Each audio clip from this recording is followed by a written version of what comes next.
읽은 본 말씀으로 여호와를 잊어버릴까 염려하노라 라는 제목으로 하나님의 말씀을 나누겠습니다. 1절에 계속 신명기에 반복되고 있는 말이 또 나오고 있는 것을 볼 수 있습니다. 내가 오늘 명하는 모든 명령을 너희는 지켜 행하라. 그리하면 너희가 살고 번성하고 여호와께서 너희의 조상들에게 맹세하신 땅에 들어가서 그것을 차지할 것이다 라고 이야기하고 있습니다.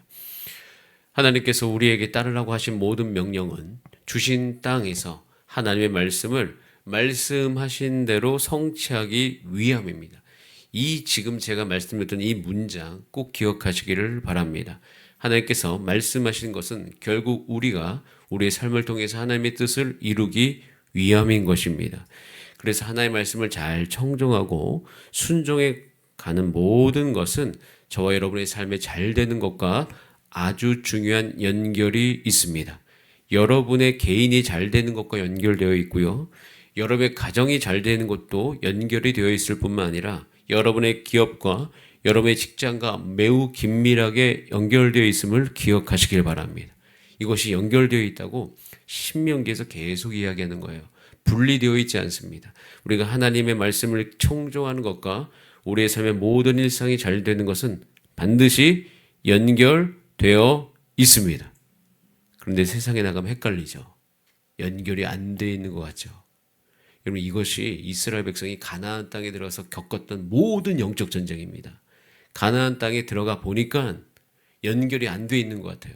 오히려 여기서 농사를 지어야 되는데 농사를 잘 지려면 성경을 읽는 것이 아니라 빨리 가서 가나안 족속 중에서 농사법을 아는 사람에게 물어봐야 되는 것이에요. 그렇기 때문에 거기서 잊어버리죠. 하나님의 말씀을 청종하는 것과 농사가 잘 되는 것이 연결되어 있음을 잊어버립니다. 여기에서부터 문제가 생기기 시작하는 거예요. 그런데 여러분, 이것이 이스라엘 백성만의 문제입니까? 이 땅을 살아가는 우리는 가나안 땅에 들어가기도 전에 이미 이 세상을 살아가는 동안 매일 그 위험에 노출이 되어 있는 것이에요. 우리는 잊어버려요. 하나님의 말씀을 따라가는 것과 내 개인의 삶, 가정, 내 기업, 직장에서 살아가는 것과 연결되어 있음을 날마다 잊어버립니다. 날마다. 그렇기 때문에 하나님께서 이렇게 2절에 말씀하시는 거예요. 자, 2절 말씀 같이 한번 읽어볼까요? 시작. 내 하나님 여호와께서 이 40년 동안에 내게 광야길을 걷게 하신 것을 기억하라. 이는 너를 낮추시며 너를 시험하사 내 마음이 어떠한지 그 명령을 지키는지 지키지 않는지 알려 하심이라. 모든 것이 연결되어 있음을 훈련시키는 것이 광야예요. 제자훈련을 제가 받을 때 제자훈련을 받게 되어지면 반드시 재정훈련을 하게 되어 있습니다. 재정훈련을 하는 이유는 이 세상이 자본주의이기 때문이에요. 그래서 결국에는 훈련된 제자들의 삶 가운데 변화는 바로 주머니, 재정에서부터 달라진다라고 이야기합니다. 당연하죠. 그렇기 때문에 그 모든 상황, 재정의 압박의 상황으로 우리는 그 모든 상황이 몰고 가는 것을 볼 수가 있는데 그 중에 가장 중요한 부분이 전도 여행입니다. 전도 여행을 할 때 전도 여행을 가는데 왜 돈에 얽매이는지 모르는 그런 상황 속으로 들어갑니다. 우리가 해외 전도 여행, 예를 들어서 선교를 하려고 하면 이 세상 속에서 선교하려면 항상 연결되어 있는 것이 돈이에요. 돈이 있어야 됩니다. 그런데 헷갈려요, 거기서. 그러면 돈이 있어야 선교하는가? 아니면 하나님을 말씀을 따라야지 선교를 하는 건가? 이 두 가지 가운데 혼돈이 일어납니다. 특별히 대학교 시절, 돈이 없는 시절은 굉장히 그것이 혼돈스러워요. 그런데 결국 제자훈련의 끝에 뭐가 연결되냐면 하나님께서 하라고 하신 것을 하면 재정의 문제는 풀린다라고 여겨지는 그 지점에 반드시 이르게 되어집니다. 그래서 돈의 문제 때문에 내가 전도여행을 못 가는 것이 아니라 하나님이 말씀하신 것에 순종하지 못해서 못 가는 것이에요. 제가 확실하게 결론을 내린 것은 돈 때문에 하나님이 하라고 하시는 것이 어떤 변경되어진 일이 결코 없다라는 사실입니다. 그래서 제가 그때 모든 훈련을 다 마치고 결론을 내린 것이죠. 우리 모든 삶의 일상, 그것이 설령 이 세상 가운데 그 구조와 이 세상의 모든 권세 가운데 하나님이 그 안에 없는 것 같은 그런 생각이 드는 순간이라 할지라도 여러분, 여러분의 삶의 모든 것은 다 하나님과 연결되어 있음을 기억하시기 바랍니다. 매우 중요한 거예요. 아무런 상관이 없는 것 같은 그 상황조차도 하나님과 다 연결이 되어 있어요. 그래서 하나님의 말씀을 따르는 것과 그 일을 하는 것은 매우 중요한 연결점이 있는 것입니다. 그래서 하나님께서 말씀하시는 거죠. 계속 하나님을 기억해야 된다. 하나님을 그래서 그 제자훈련을 받게 하신 것은 그 훈련 이후에 살아간 모든 삶의 일상에서 하나님과 연결되기 위함인 것이에요. 매 순간순간마다 하나님을 기억하면서. 그래서 결국에는 그 훈련을 다 마치고 난 다음에 우리 삶 가운데 잉태되어지는 아주 중요한 열매가 있어요. 한번 따라할까요? 겸손. 겸손함이 시작됩니다. 겸손을 좀 이렇게 좀 풀어서 설명해 드리면 하나님 없이 살아갈 수 없다라는 것이에요. 내 능력으로 살 수 없다.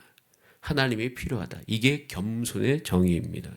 그래서 이 모든 과정을 통해서 우리를 겸손하게 하시는 거죠. 그래서 너를 낮추신다는 것이 하나님이 필요한 줄 안다라는 것이에요. 그러면서 우리 마음속에 무엇이 있는지를 내 스스로도 알게 하고 그 마음이 하나님의 말씀을 말미암아 조각되기를 사모한다는 것입니다. 그러면서 우리는 이제 간절하게 사모하게 되는 거죠. 그것이 뭐냐면 너무 중요한 신명기 8장 3절 말씀 우리 한번 읽어볼까요? 시작. 너를 낮추시며 너를 줄이게 하시며 또 너도 알지 못하며 내 조상들도 알지 못하던 만나를 내게 먹이신 것은 사람이 떡으로만 사는 것이 아니요 여호와의 입에서 나오는 모든 말씀으로 사는 줄을 내가 알게 하려 하심이니라. 이 40년 동안 배운 것은 사람이 떡으로만 살지 않는다는 것이에요. 하나님의 말씀으로 사는 것을 배운다는 것입니다. 40년 광야 생활을 통해서 그래서 이스라엘 백성이 배워야 하는 것은 이제 40년 광야 생활이 끝나고 나면 정착을 하지 않습니까? 정착하고 나면 반드시 먹고 마실 것이 충분할 때가 온다는 것이에요. 그때 하나님께서 이스라엘 백성들을 기억해야 될 것은 뭐냐면 우리의 본성 마음 깊은 곳에서 원래 모든 것이 좋아지면 의롭게 살지 않는다는 것이에요. 정말 그렇습니다. 우리가 흔히 이렇게 이제 배부르고 등이 따스우면 죄밖에 짓지 않는 것이 사람이다라고 이야기합니다. 왜냐하면 우리 육체로 입고 있고 육체의 연약함을 망각하기 때문이에요. 모든 것이 충족이 되어지면 내 육체의 연약함을 잊어버립니다. 그래서 죄로 우리 마음이 가는 것을 우리는 쉽게 관찰할 수가 있어요. 자, 그래서 여기서 정말 중요한 것이 한 가지가 있습니다. 그때 지금부터 우리가 훈련해야 되고 지금부터 하는 말씀 앞에 우리가 배워야 될 것은 뭐냐면 저와 여러분의 자랑 그리고 앞으로 하나님께서 주사랑교회를 쓰실 때 주사랑교회의 자랑 그리고 여러분의 가정의 자랑은 내가 어떤 능력을 가졌다. 남보다 더 많이 가졌다. 이것이 결코 우리의 자랑이 되면 안 됩니다. 우리의 자랑이 무엇이어야 되는가? 그것은 우리가 하나님을 섬기고 내가 오늘 우상을 따라가지 않는다. 이것이 저와 여러분의 자랑되기를 간절히 바랍니다. 여러분, 우상을 섬기면서요, 자기의 헛된 자존심을 채우고 쾌락을 쫓는 자들이 나타난 두드러진 특징이 교만이라는 것을 우리는 분명히 발견합니다. 그래서 우리 신명기를 통해서 우리 마음에 새겨야 돼요. 여러분, 우리가 추구해야 될 것은요, 내 자존심을 세우는 것도 아니요. 내가 얼마나 더 많이 남보다 가졌다는 것이 우리가 추구하는 것이 아니요. 또 더 나아가서는 여러분 가운데 어떤 능력이 있는 것이 우리가 추구하는 것이 아니라 하나님의 백성은 하나님께서 원하시는 것이 뭐냐면 우리가 추구해야 될 것이 의와 진리와 거룩함이기를 소원하십니다. 그래서 우리는 그걸 소원해야 돼요. 소원해야 됩니다. 마태복음 4장에 가면 예수님께서 공생의 시작 전에 시험 받는 장면이 나옵니다. 그때 예수님께서 그 사단의 시험을 물리치시면서 인용한 구절이 무엇이죠? 오늘 읽었던 신명기 8장이에요. 8장 3절로 그 모든 인용을 하시면서 이겨나가십니다.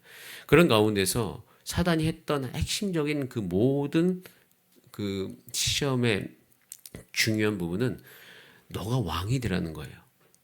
너 힘 있잖아. 너 하나님의 아들이잖아. 하나님의 아들이면 너 능력이 있지 않아? 그 능력을 증명해봐. 돌을 떡으로 만들어봐. 쓸데없는 짓이죠, 여러분. 왜 돌을 떡으로 만듭니까? 그냥 떡을 만들어서 먹으면 되지. 굳이 돌을 떡으로 만들 필요가 뭐가 있어요?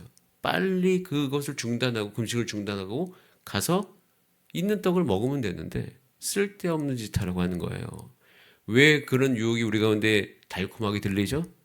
능력으로 증명하라는 거예요. 무엇을? 너가 하나님의 아들인 것을 너의 능력으로 증명하라는 거예요. 하나님이 너에게 얼마나 큰 능력을 주셨는지로 증명하라. 그런데 예수님은요, 하나님이 얼마나 자기에게 큰 능력을 주셨는지로 하나님의 아들됨을 증명하지 않습니다. 오히려 내가 하나님의 말씀을 얼마나 따르는지로 증명해내요. 여러분, 이것은 우리 가운데 들어야 될 영역이 굉장히 큽니다. 여러분의 삶에 여러분의 정체성을 여러분의 가진 것으로 증명하지 마시길 바랍니다. 얼마나 여러분들이 능력이 있는지로 증명하지 마시기를 바랍니다. 여러분이 하나님의 자녀인 것과 또 우리 교회가 참된 교회인 것을 얼마나 하나님의 말씀을 따라가는지로 증명하시기를 바랍니다. 그래서 이 땅을 살아가는 동안 신명을 읽고 있으면 내 인생의 증명법이 완전히 달라지는 거예요. 이 세상은 자기 자신을 증명하라고 합니다. 자기만의 방법으로. 그런데 우리의 증명법은 완전히 다른 거예요. 예수님의 증명법도 다릅니다. 예수님도 하나의 말씀을 내가 얼마나 따르는지로 자기 자신을 증명해요. 왜인지 아십니까? 예수님 만약에 자기의 능력으로 자기 자신을 증명하려고 노력했다면 예수님은 십자가로 가실 수 없어요. 이 땅의 왕이 되셔야 되거든요. 즉 다른 말로 이야기하면 그 예수 그리스도를 통해서 구원받는 백성들이 일어나는 것이 불가능해진다는 거예요. 즉 교회의 능력이 사라져버리는 것이에요. 여러분, 교회의 이 땅 가운데 있는 많은 우리 한국교회 역사를 살펴보면 이 부분에서 잘못된 선택을 하는 경우들이 굉장히 많았다는 것을 보게 됩니다. 교회도 능력을 증명하는 과정 가운데 오히려 하나님의 말씀을 따르는 것으로 그 능력을 증명하는 것이 아니라 자신이 얼마나 많이 가졌고 얼마나 교회가 많은 힘을 발휘하는지로 말미암아 그 능력을 증명하려고 했던 부분들이 있습니다. 여러분, 그런 과정들이 있으면 사단에게 굉장히 많은 부분이 노출되는 것을 보게 되어집니다. 즉 여호수아 다음에 성경이 뭐죠? 사사기죠. 사사기가 시작되는 거예요. 우리가 얼마나 많이 가진 것으로 증명하려고 노력하는 순간 그 인생의 사사기가 시작됩니다. 그러니까 한국 교회도 지금 사사기적 요소들이 굉장히 많은 것을 볼 수가 있습니다. 물론 그런 가운데서도 하나님의 말씀을 따라가기 위해서 몸부림치는 교회들이 이 땅 안에 많이 있기 때문에 그 모든 것을 통해서 하나님께서 그런 교회를 통해서 하나님의 역사들을 앞으로 저는 이루어 가실 것을 믿습니다. 그렇기 때문에 저와 여러분 오늘 아침에 이 새벽에 기도할 때 우리가 얼마나 하나님의 말씀을 따르는지로 우리가 하나님의 자녀인 것과 우리 교회가 참된 교회인 것이 증명되어져 가기를 간절히 바랍니다. 이것이 우리가 가야 될 방향인 것이에요. 그래서 우리가 오늘 교만하지 않도록 우리 하나님을 기억하는 저와 여러분 되기를 소원합니다. 11절에 보면 내가 오늘 내게 명하는 여호와의 명령과 법도와 규례를 지키지 아니하고 내 하나님 여호와를 잊어버리지 않도록 삼갈지어다. 조심하라 라고 되어 있습니다. 저와 여러분 인정합시다. 우리가 삶이 고달프면 하나님 찾지만 편해지면 안 찾는 경향이 있습니다. 우리나라도 하나님께서 편하게 해주시면 열심히 살겠다고 했지만 그렇게 되어보니 더 다른 마음들이 있습니다. 그래서 하나님께서 꼭 기억해야 되는 것이 있다고 이야기해요. 그것은 소유가 다 풍부하게 될 것이 분명한데 그때 기억해야 될 것. 자, 14절. 자, 14절 말씀을 읽고 함께 기도합니다. 시작. 너의 마음이 교만하여 내 하나님 여호와를 잊어버릴까 염려하노라. 여호와는 너를 애굽 땅 종되었던 집에서 이끌어내시고 내 마음이 교만하다. 교만해진다. 교만해질 때 일어난 현상이 잊어버리는 것이에요. 잊어버리는 것입니다. 우리가 누리고 있는 이것이 하나님 때문이다. 하나님의 은혜 때문이다. 이 생각이 사라져갈 때 교만해져요. 여러분 삶 가운데 하나님이 주셨던 은혜가 잊어버리는 하루라면 여러분 그날은 교만이 여러분 가운데 싹트고 있음을 기억하시기를 바랍니다. 왜인지 아십니까? 잊어버리면요, 사람은 다 우상을 만듭니다. 잊어버리면 우상을 만들게 돼 있어요. 사람들이 왜 우상 만드는지 아십니까? 실상은 이렇습니다. 우상을 만들어 놓고 우상에게 절하죠. 절은 하는데 사실 우상은요, 자신의 밑에 있는 거예요. 자신의 수하에 있는 것입니다. 그러니까 우상은요, 우상에 가서 우상은 내가 달래야 될 대상이에요. 근데 우상을 누가 많이 만드냐면 결국엔 우상을 통하여서 내가 지금 갖고 싶은 것을 어떻게 해야 돼요? 얻어내야 되잖아요. 이 세상에 많은 사람들의 형태가 다 그러지 않습니까? 그리고 우상을 섬길 때는 우상이 무엇이라고 말을 하는지 깊이 새겨들을 필요가 없어요. 우상이 거룩하게 살라고 이야기하지도 않아요. 우상이 해주는 게 뭡니까? 지금 우리 가운데 있는 욕구를 들어줄 뿐입니다. 그래서 우상을 섬기는 분들의 많은 특징, 또 우상을 섬기는 이스라엘 백성의 특징을 성경 속에서 살펴보면 결국에 누가 우상을 가장 많이 만드냐면 스스로 교만하여 스스로 최고라고 생각하는 자에게 그 교만함이, 그 우상 섬김이 나타나는 것을 볼 수가 있어요. 그래서 우상 섬기는 자들을 잘 내면을, 물론 그렇게 살펴보지도 않겠지만 그런 분들은 결국 자기가 자신이 최고라고 여기는 그런 것이 그 안에 도사리고 있다는 것을 볼 수가 있어요. 그래서 사도 바울은 이 교만을 늘 경계합니다. 그래서 사도 바울이 고린도전서 4장에 보면 나는 스스로 비천한다 같이 살아간다라고 얘기를 해요. 이 이야기를 듣고 있을 때 저는 마음이 불편해요. 이유는 아니 그렇게 사도 바울이 굳이 비천한 자 같이 왜 살아가? 그냥 좀 당당하게 살아가면 안 될까? 이런 생각할 수 있잖아요. 근데 왜 그렇게 그는 그렇게 살아가기로 원하고 또 게다가 거기에 뭐라고 표현하냐면 너희는 나를 본받는 자가 될지어다 라고 오히려 더 당당하게 이야기하고 있는 것을 볼 수가 있는데 왜 스스로 비천한 자 같이 살아간다고 고백을 했냐면 늘 사도 바울은 나의 삶이 하나님 아래에 있음을 드러내는 것이 그의 하루의 이유였기 때문입니다. 여러분의 개인과 가정과 모든 사역 안에서 여러분이 하나님 아래에 있음을 드러내시기를 간절히 바랍니다. 특별히 가정 안에서도, 가정은 때로는 우리의 인격이 드러나는 전쟁터와도 같은데 저도 거기에서 한없이 작아질 때가 있고 제 잘못이 드러날 때가 많습니다. 그런데 제가 한 가지 분명히 세운 목적은 내가 하나님 아래에 있음을 드러내야 되겠다. 이것이 저의 한 가지 방향이에요. 즉 교만하지 않겠다는 거죠. 하나님 그때 하나님께서 하나님의 은혜를 부어주실 줄 믿습니다. 우리 다 함께 기도하시겠습니다. 이 시간 기도할 때 하나님 모든 상 오늘도 내 능력으로 얻었다 하지 않고 하나님께서 모든 것을 주려고 하심과 또 그 안에서 내가 겸손히 하나님 필요합니다라고 고백하면서 우리의 마음이 하나님의 말씀을 따라가게 하여 주시옵소서. 마음이 겸손하면 하나님의 말씀을 갈급하는 심령 가운데 우리가 들어갈 수 있습니다. 주여 그 능력, 그 마음 우리 가운데 부어 주시옵소서. 우리 다 함께 이 시간 주여 한번 부르신 다음에 합심으로 기도하시겠습니다. 주여